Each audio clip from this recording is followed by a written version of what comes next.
ရှေ့မှာရှိနေပေမဲ့တင်လုံးဝမမြင်နိုင်တာဘာလဲ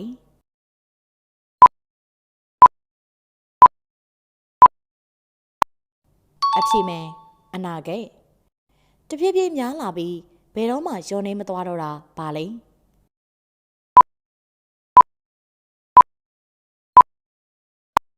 အဖြေမဲ့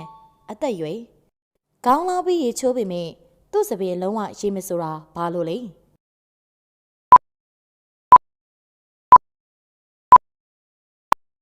အဖြေမဲ့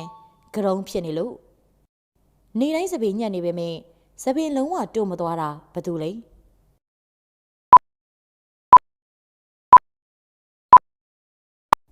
အဖြေမဲ့စပယ်ညက်စရာခုတ်ဖြတ်ရင်မသေးပဲအရွက်အသီးပွင့်မရှိတာဘာလဲ